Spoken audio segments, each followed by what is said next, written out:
Kembali lagi di Selamat Siang Indonesia. Pemberlakuan penyekatan larangan mudik di pos penyekatan gerbang tol Bekasi Barat, Kota Bekasi, Jawa Barat mulai dilakukan Kamis dini hari. Petugas gabungan memeriksa secara ketat seluruh kendaraan mobil pribadi yang hendak memasuki tol Jakarta Cikampek. Petugas yang berjaga menanyakan maksud dan tujuan perjalanan dari para pengendara. Jika dicurigai hendak melakukan perjalanan keluar kota atau mudik, petugas akan langsung meminta untuk putar balik kembali ke dalam kota Bekasi. Selama penerapan aturan larangan mudik dari tanggal 6 hingga 17 Mei, petugas akan disiagakan selama 24 jam di Kota Bekasi. Terdapat 2 titik pos penyekatan dan 6 pos pantau mudik di perbatasan. Sementara sejumlah kendaraan mudik yang hendak menyeberang ke Pulau Sumatera melalui Pelabuhan Merak dilarang untuk melanjutkan perjalanan dan diminta untuk putar balik. Selain memeriksa identitas penumpang, petugas juga memeriksa barang bawaan dan menanyakan tujuan para penumpang. Bila terindikasi mau mudik, maka akan diminta putar balik. Selama pelarangan mudik, Pelabuhan Merak hanya membuka 2 dermaga untuk melayani kendaraan ekspedisi yang membawa barang kebutuhan warga.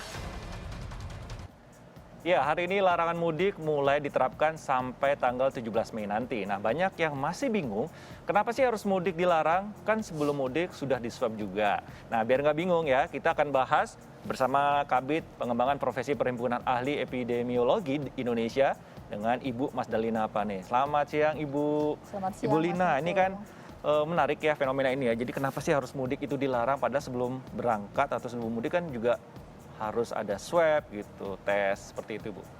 Ya, jadi transmisi antar wilayah itu biasanya ditularkan dari proses mobilisasi. Mobilisasi, oke. Pergerakan orang dari satu tempat ke tempat lain.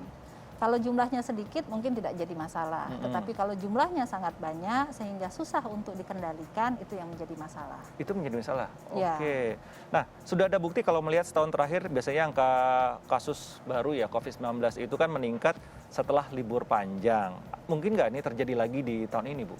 Ya, saya koreksi dikit. Di tahun 2021 ini ada 3 libur panjang, cukup panjang ya, long weekend. Di mana kasus itu tidak ada kenaikan, malah turun. Malah turun? Yaitu pada saat Paskah, kemudian juga Imlek, waktu di awal 2021, juga betul. di Isra Mi'raj. Mengapa dia bisa turun walaupun mobilitas cukup tinggi? Karena tracingnya kuat. Jadi proses tracing itu adalah upaya utama untuk pengendalian sebenarnya, pengendalian wabah, apapun jenis wabahnya. Nah, kalau tracingnya kuat, testingnya kuat, maka kita tidak perlu khawatir. Hanya saja memang pada 3 libur panjang tersebut, itu jumlah yang bermobilisasi tidak sebanyak kalau Hari Raya Idul Fitri. Idul Fitri, ya. Nah, sebelumnya kan pemerintah juga sudah melakukan vaksinasi massal terhadap para manula ya. Ya mungkin ini sebagai antisipasi untuk para pemudik yang ingin pulang kampung bertemu dengan para orang tuanya. Nah, ini hal yang perlu ditingkatkan juga atau seperti apa, Ibu? Ya, vaksinasi itu baik, Mas Diko, untuk melindungi kita secara pribadi jika diserang oleh COVID. Kita berharap bahwa tidak terlalu berat kondisinya. Tetapi bukan berarti kalau sudah divaksin kemudian kita tidak terinfeksi lagi. Walaupun sudah divaksin, masih ada kemungkinan kita untuk terinfeksi. Karena itu 3M itu masih tetap harus dilakukan walaupun kita sudah divaksinasi. Begitu juga orang tua.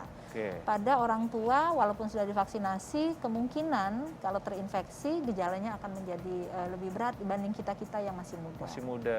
Jadi larangan mudik itu tetap harus dilanjutkan, Bu ya, dijalankan. Iya, kalau pandangan kami epidemiologi sebenarnya pada masa puasa seperti ini ada 3 bagian sebenarnya. Biasanya kalau jam 4 sore itu kita banyak pergi keluar untuk beli takjil gitu ya. Nah, itu juga akan menimbulkan kerumunan dan itu pola-pola yang terus dipelajari. Jadi epidemiologi itu bicaranya pattern atau pola. Kemudian nanti di minggu kedua ketika THR sudah dibagikan, pasar mulai ramai. Pasar Tanah Abang kemarin ya. Beli baju baru gitu ya, dan kebutuhan hari raya. Mall juga. Itu juga menjadi perhatian.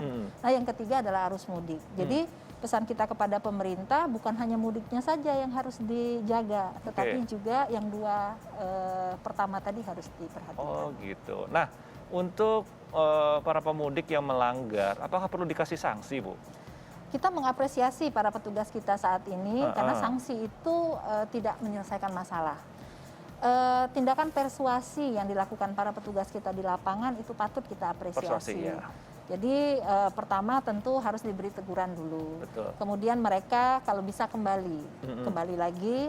Tapi biasa ya para pemudik selalu aja punya jalan untuk pulang ke kampung halaman. Oke. Nah ini yang model-model ini yang harus diperhatikan oleh pemerintah. Yes. Saya tidak terlalu setuju sanksi berat diberikan kepada mereka, tetapi tindakan persuasi tentu lebih simpatik diberikan kepada para pemudik. Betul. Nah, jadi inilah yang mendorong pemerintah dan Satgas COVID-19 keluarkan larangan mudik ya Bu ya. Betul. Iya, Nah, Mas. ini ada satu pertanyaan juga yang beredar di masyarakat ya. Kalau mudik dilarang, kemudian kenapa tempat wisata diizinkan untuk dibuka Bu? Ya. Kalau tempat-tempat wisata yang tertutup seperti kebun binatang, itu kan pintu masuknya, keluar masuknya itu kan bisa dikontrol ya. Betul. Jadi sepanjang protokol kesehatan bisa dilakukan, artinya yang masuk ke sana juga jumlahnya tidak boleh terlalu banyak, kemudian bisa dikendalikan oleh para petugas di lapangan. Menurut kami bolehlah dilakukan ya, yang penting tidak ada kerumunan. Oke. Nah yang paling sulit itu kalau tempat wisatanya itu memanjang, seperti misalnya pantai. Oh. Garis pantai itu kan susah sekali kita mengendalikannya. Betul. Nah itu yang menjadi persoalan. Tapi rasanya Banten sudah membuat keputusan akan menutup ya pantai. khusus untuk yang garis pantai. Nah menurut Ibu Lina sendiri antisipasinya sebaiknya seperti apa Bu? Selain tadi menutup pantai dan tempat-tempat liburan atau wisata? Ya, jadi pengendalian itu dua, pekerjaan utamanya. Bagi pemerintah memperkuat tracing. Memperkuat tracing, testing, dan melakukan isolasi dan karantina. Terutama sekarang ini kasus-kasus baru nih banyak di strain baru ya yang sedang beredar. Kita lebih takut dengan strain baru sebenarnya dibandingkan dengan mudik itu sendiri. Kemudian yang kedua untuk masyarakat kita berharap agar 3M-nya tetap dijalankan dengan ketat. Dan kalau bisa selama masih banyak strain baru yang cukup ganas saat ini, stay at home, tetap berdiam di rumah dan tidak keluar rumah kalau tidak sangat penting. Iya. Jadi itu dia saran dari Ibu Lina selaku Kabid ya. Pengembangan profesi Perhimpunan Ahli Epidemiologi Indonesia. Jadi kalau bisa tetap di rumah, tidak mudik karena itu berpotensi untuk menularkan kepada yang lain, apalagi yang tempat-tempat yang menimbulkan kerumunan massa seperti mal, pasar, seperti itu. Apalagi yang Ibu bilang tadi, apalagi sudah menerima THR Bu ya. Jadi kalau bisa tetap di rumah aja selama pandemi dan mengikuti aturan pemerintah. Oke, good people, yuk kita jaga diri dari COVID-19 dengan tidak mudik dan tidak piknik. Nah, lebaran kali ini kita silaturahmi virtual aja, biar tidak tertular maupun menularkan COVID-19. Sayangi keluarga dengan selalu patuhi protokol kesehatan. Saya Fandiko Soekarno pamit, selamat beraktivitas. Terima kasih Bu.